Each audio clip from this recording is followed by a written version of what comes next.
Young Mei Mei rushed to the ER at midnight. Yulong tears up at the doctor's update. What happens when the carefully constructed world of fame, perfection, and schedule suddenly collapses into chaos in the dead of night? What happens when the unthinkable strikes and a life you thought was untouchable, steady, and untiring becomes fragile in the blink of an eye? This was the question that gripped thousands, that sent fans across the nation holding their breath, when news broke that Young Mei Mei, beloved for her elegance, talent, and warmth, had been rushed to the emergency room at the stroke of midnight, and that Yulong, the man known for his composure, his unwavering focus, and his stoic control over every situation in his life, had been reduced to trembling, tearful uncertainty as he awaited updates from the doctor, a moment that would reveal far more than anyone had anticipated, a moment that showed the raw, unfiltered depth of emotion that even fame and fortune could not contain. Hold on tight, C-Drama family. The world of your favorite celebrities is unfolding before your eyes, and every moment is more breathtaking than the last. So make sure you hit that subscribe button and turn on notifications right now, because trust me, you do not want to miss what's coming next. It began with an ordinary evening that, on the surface, seemed nothing out of the ordinary. Young Mei Mei had finished her final rehearsal for the week, a carefully scheduled session designed to keep her appearances polished, her energy measured, and her fans content. The studio lights had dimmed, the crew had left, and the city outside had quieted into the stillness of night. Yet inside her apartment, behind closed doors, her body was quietly rebelling against the strain she had been carrying for weeks, strain that was invisible to all but those closest to her, strain that she had hidden even from herself. In the middle of that stillness, a sudden wave of dizziness, nausea, and fatigue overcame her, sharp enough to make her knees buckle, heavy enough to make her pulse erratic and her breathing shallow, subtle enough to evade the casual observer but catastrophic enough to trigger an immediate emergency when her assistant, arriving to check on her, realized that this was no ordinary exhaustion, no simple fainting spell that could be brushed aside, but a medical situation requiring immediate intervention, a crisis that sent the team scrambling to call the ambulance, to call her doctor, and finally, without hesitation, to call Yulong. The moments that followed were chaotic, urgent, and suffused with a tension that could be felt through every corridor of the city, even in the quietest apartments blocks, as Yulong's reaction was immediate and instinctual, leaving no room for protocol or professionalism. He did not stop to consider the late hour, he did not pause to gather staff or prepare statements, he did not even consider the cameras or the media or the way his every action might be scrutinized if anyone were to see.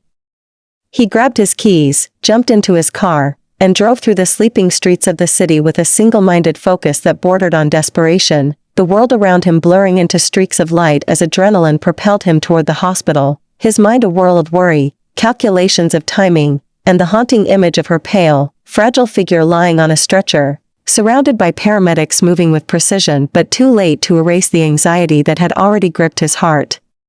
When he arrived at the hospital, the scene that greeted him was both mundane and extraordinary in its impact. The emergency room was alive with the soft hum of machines, the measured footsteps of medical staff, and the flickering fluorescent lights that cast long shadows across the polished floors. But to Yulong, every sound, every shadow, every flicker became amplified, punctuated with fear and uncertainty, and he moved through the sliding doors not with the calm precision of the public figure he always projected, but with the raw, unguarded urgency of a man confronting the fragility of someone he loved, a man who suddenly realized that no amount of planning, no amount of control, and no amount of fame could protect the people he cared about from the cruel, unpredictable vulnerability of the human body. His eyes scanned the room until they found her, lying on the gurney, her hair slightly disheveled, her skin pale under the sterile lights, a quiet strength still apparent in the line of her jaw even as exhaustion and illness clung to her like a shadow. Minutes stretched into what felt like hours, though in reality they were a handful of nerve-wracking, torturous minutes, as Yulong waited outside the treatment area, pacing and watching, listening for any sound, any word, any indication that the situation was worsening or improving.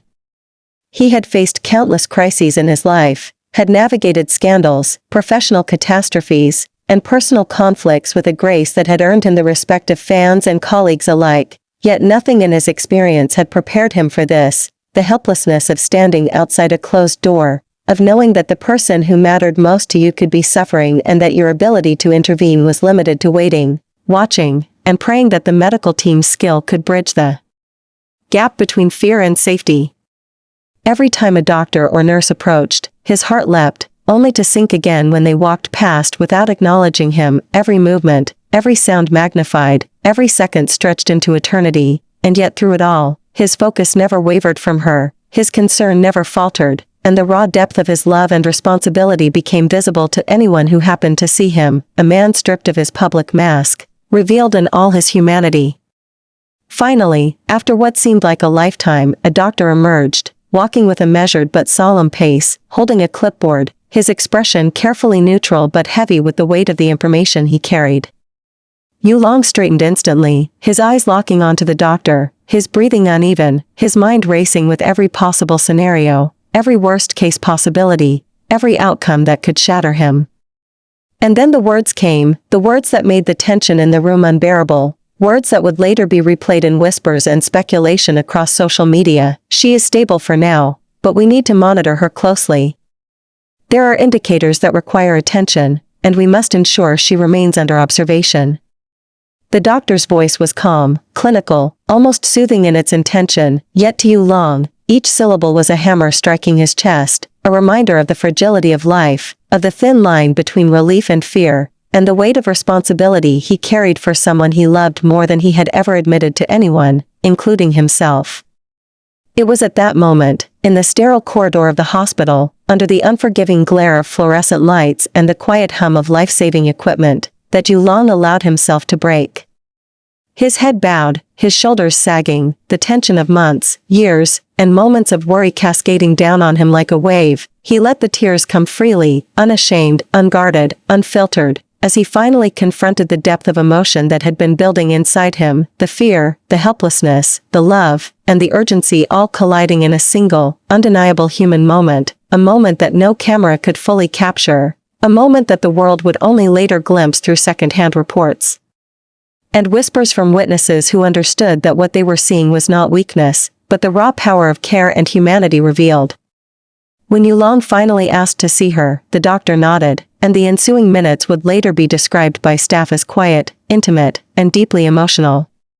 He held her hand gently, whispering words that no one heard, words meant only for her, words that conveyed his fear, his relief, his love, and his unwavering promise to remain by her side, to protect her, to ensure that she would never feel alone in moments of vulnerability, a scene of profound tenderness that contrasted sharply with the public image of fame and control, a private reality that reminded the world that even icons, even stars, even people who seem larger than life, are bound by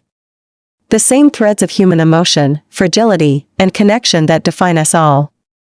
By the time dawn broke over the city, spilling pale light into the hospital rooms, the crisis had stabilized, the worst had passed, and yet the emotional impact lingered, casting a long shadow over everyone present. Yulong remained by her side, not for appearances, not for cameras, not for fame, but because in that quiet, unassuming hospital room, the only thing that mattered was her safety, her comfort, and the undeniable truth that life can change in an instant, and in those moments, love, presence, and humanity are the only anchors that can guide you through the darkness. As the first fragile light of dawn seeped through the tall windows of the hospital, casting a soft glow across sterile white walls, Yulong remained at young Mei Mei's side, unwavering, a sentinel who had weathered the night storm with a vigilance that defied exhaustion. The quiet of the early morning contrasted starkly with the chaos of the previous hours. Machines beeped steadily, nurses moved efficiently but unobtrusively, and the faint scent of antiseptic hung in the air, mingling with the lingering tension and relief that still vibrated in the room. She stirred slightly, blinking against the sunlight, her eyes meeting his, and in that brief exchange, the unspoken truths of the night passed between them, the fear, the desperation, the relief, and the profound, undeniable care that had guided every frantic step he had taken since the moment she collapsed. He noticed immediately the subtle tremor in her hand, the slight pallor lingering on her cheeks, the exhaustion that no amount of sleep or water could erase, and in that instant, he understood that the night had not been just a medical emergency, it had been a turning point. The protective instinct that had driven him through the city streets, the corridors, the sterile hospital hallways, was no longer about duty, no longer about obligation, no longer about image. It was about something far deeper, far more human. He reached for her hand, brushing back a stray lock of hair, and held it gently, firmly, as if silently promising that nothing in the world, no illness, no misfortune, no accident, would ever leave her to face fear alone again. Her fingers closed weakly around his, a fragile anchor in the storm that had passed, and for the first time since midnight, she allowed herself to exhale fully, letting the tension that had gripped her slip slowly, imperceptibly, from her body. The doctor, finally able to step forward with a clearer sense of confidence, approached quietly, clipboard in hand, explaining the measures that had been taken during the night, the tests that had stabilized her, the medications carefully administered, and the monitoring that would continue throughout the day.